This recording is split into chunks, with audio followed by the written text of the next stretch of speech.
Bonjour à tous. Donc en effet, Lucie Pinchard, moi je suis pharmacien Et Alexandre Muro, moi je suis donc médecin, chef de service de médecine polyvalente et je travaille également à l'unité de plaie et cicatrisation.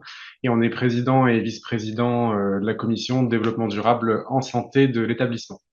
L'objectif aujourd'hui, c'était de vous présenter en effet une analyse de cycle de vie d'un soin de pansement sur cicatrices non infectées que nous avons réalisé dans notre établissement. On souhaitait tout d'abord remercier vivement le CDDS pour l'invitation à présenter notre travail, mais également l'ARS Hauts-de-France qui nous a accompagnés sur ce projet, notamment via Primum Non Nocere, qui nous a permis d'avoir des compétences en ingénierie pour l'analyse de cycle de vie. Et enfin, au CH de Denain également, et notamment notre directrice générale, Madame Lida Truffier, et notre précédente présidente de CME, Madame Bello, qui nous ont soutenus dans la mise en place de ce projet.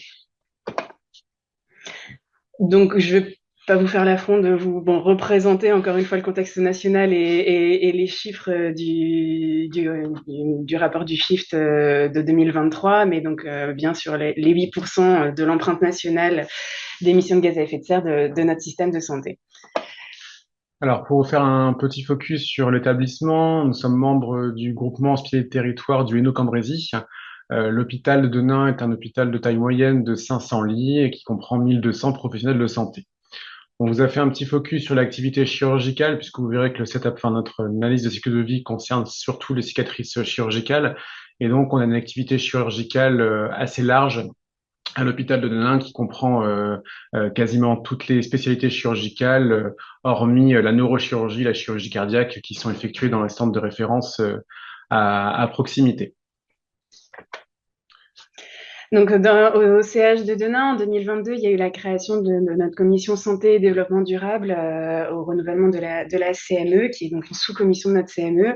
Et donc, dans cette commission, nous avons déjà mis en place pas mal de projets, dont notamment le tri des déchets avec les DASRI, les DASND, le biométhoyage, la mobilité douce, ou d'autres sujets d'éco-conception des soins, notamment avec les gaz anesthésiants, le passage IV-Péros. Et enfin, nous sommes formés également à la sensibilisation et à la formation des agents grâce à la formation Plan Sphère. Donc, d'où est venue notre étude de base? Il y a un problème qui avait été identifié dans l'établissement, c'est que notre set à pansement usage unique que nous utilisons en quantité assez massive dans l'établissement, notamment en 2024, il y a 12 000 sets à pansement qui ont été ouverts, et notamment pour les services de chirurgie. Donc ce set avait la remontée du terrain, c'est que ce set avait une qualité insuffisante, notamment avec les pinces en plastique qui cassent régulièrement. On avait pu identifier l'ouverture d'un second set à peu près une fois sur 15, et également une composition qui n'était pas forcément adaptée à tous les types de soins qui pouvaient être réalisés avec ce set, et donc des composants qui pouvaient être jetés, qui n'étaient pas utilisés, donc une augmentation assez importante du gâchis dans l'établissement. Donc l'objectif de notre étude, c'était d'éco-concevoir le soin de pansement de cicatrices post-opératoires non infectées, donc qui était le soin pour lequel le pansement était le plus utilisé dans notre établissement, dans les services de chirurgie. Et l'objectif était de comparer 3 scénarios de soins via une analyse de cycle de vie pour identifier le soin le plus sobre écologiquement et bien évidemment sans compromettre la sécurité patient. Alors avant tout, ce qu'on a fait, c'est décrire finalement toutes les étapes du soin, ce qu'on vous a remis sur ce schéma ici, de manière le plus précis possible pour qu'on puisse discuter avec notre ingénieur en SCV et que les données de soins puissent être retranscrites en données exploitables pour notre ingénieur ACV derrière. Donc, je vais vous les lister. Donc, en première étape, la préparation soignant, l'ablation de l'ancien pansement, puis ensuite l'utilisation de tous les DM qui vont être utilisés, donc l'emballage et la stérilisation du plateau, les pinces et autres DM en périphérie qui peuvent être utilisés, l'utilisation de compresses, textiles et gaz, et ensuite toute l'étape qui est actuellement réalisée de nettoyage, désinfection, séchage, antiseptique de la cicatrice chirurgicale. Enfin, en huitième étape, l'application du nouveau pansement et en dernière étape, l'élimination des déchets. Le recueil des données a été réalisé en collaboration avec l'agence Primum Non Nocere via le remplissage d'un fichier Excel et la méthode d'ACV utilisait la méthode Product Environmental Footprint. Le logiciel Synapro et la base de données EcoInvent ont été utilisés pour la modélisation et la quantification des impacts environnementaux. 8 indicateurs environnementaux ont été retenus, à savoir le climat, l'eau, les particules fines, l'acidification, l'eutrophisation, les ressources fossiles et les ressources minérales et métalliques. Si on vous détaille un petit peu les trois scénarios qui ont été définis, en scénario 1, vous avez le scénario qui était actuellement utilisé dans les pratiques jusque-là. Deuxième scénario qui est l'utilisation d'un kit à usage multiple en poursuivant la désinfection en quatre étapes comme fait dans le scénario 1. Et enfin, le scénario 3 qui est celui vers lequel on va essayer de tendre, qui est la réfection d'une cicatrice chirurgicale propre, sans kit et sans désinfection. Donc en fait, vous voyez ce qui change beaucoup entre le scénario 1 et 2, finalement, c'est l'utilisation de ce setup qui va être passé d'usage unique à usage multiple.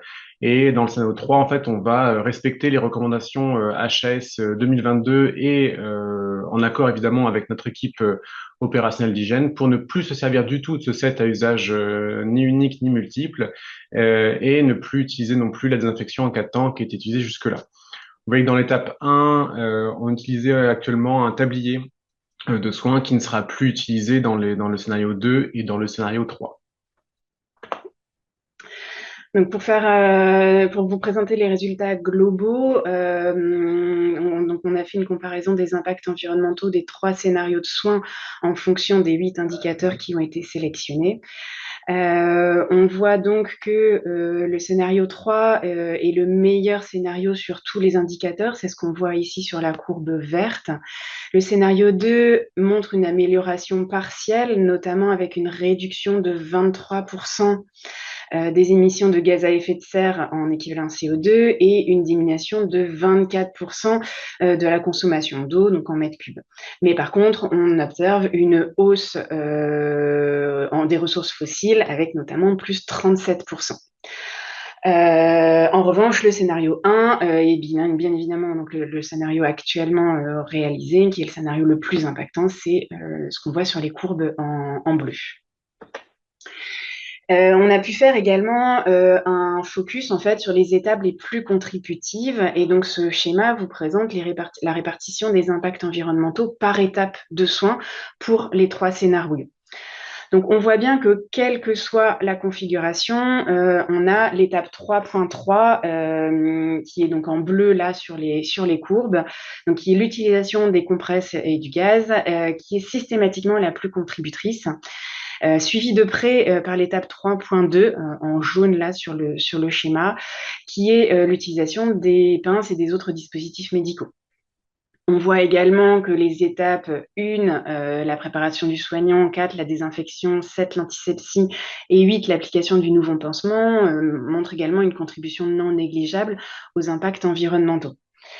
On voit pour l'étape 1, dans la préparation soignant, que la suppression du tablier dans les scénarios 2 et 3 diminue l'impact sur plusieurs indicateurs, notamment donc, le changement climatique, l'eutrophisation, l'acidification, les particules fines et également l'utilisation des ressources minérales et fossiles.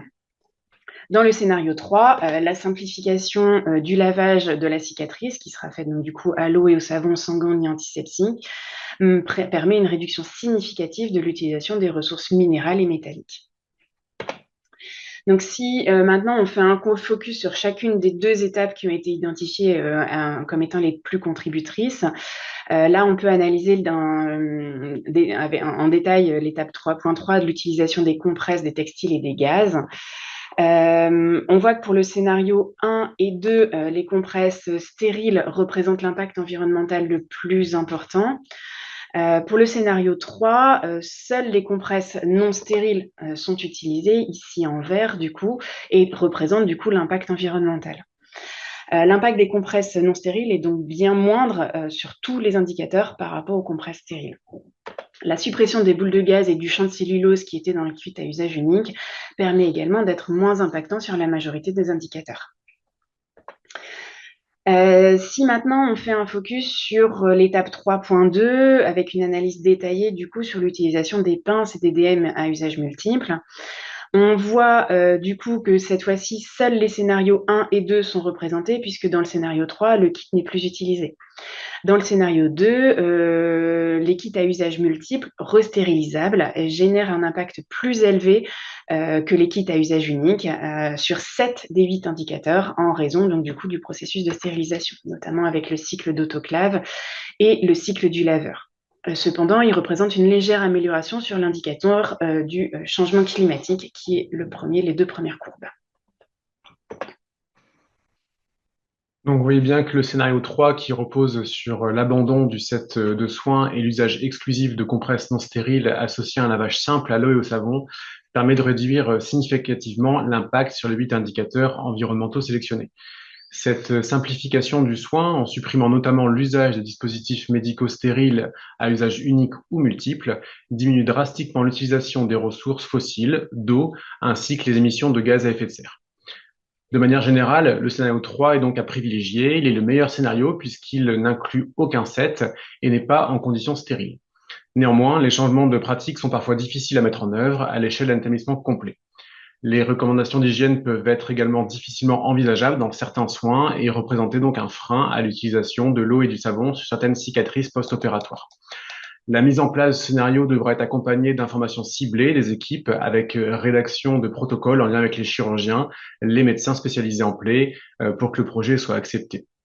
Vous voyez que le scénario 2 nous paraît actuellement un compromis réaliste. On a tout de même un gain écologique malgré certaines augmentations, mais il nous paraît faisable à court voire moyen terme et déjà cohérent avec les pratiques actuelles.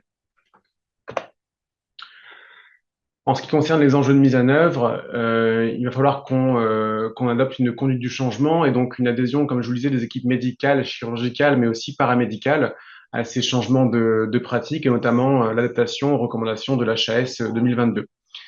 On aura également une grosse adaptation logistique, notamment sur notre circuit de stérilisation, puisqu'il faut qu'on adapte vraiment actuellement tous nos circuits de passage, de dépôt dans les services avec la stérilisation, ce qui nécessite un travail en coopération avec les cadres de l'ensemble des pôles de l'hôpital et le service de stérilisation.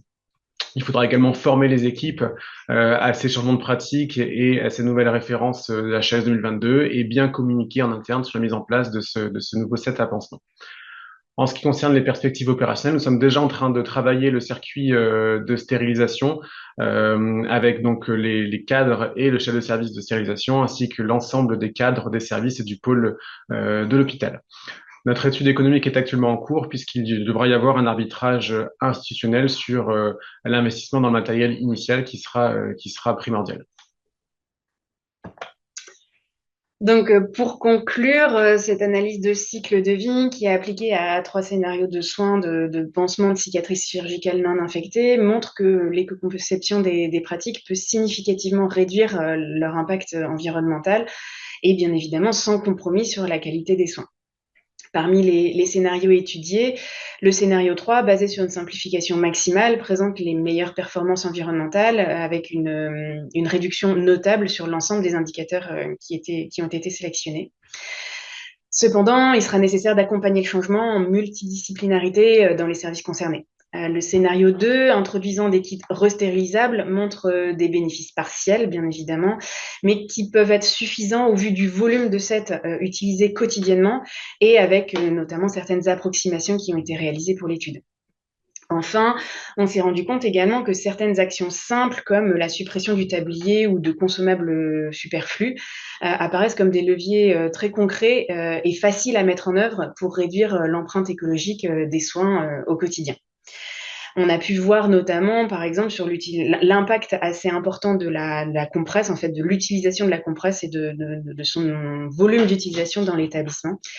Et nous aimerions sur 2026, notamment, faire un gros travail sur l'utilisation de la compresse, donc stérile, non stérile, sur le nombre de compresses qu'on utilise, qui parfois est un DM qui est un peu utilisé en grand nombre sans se poser vraiment la question de son impact environnemental.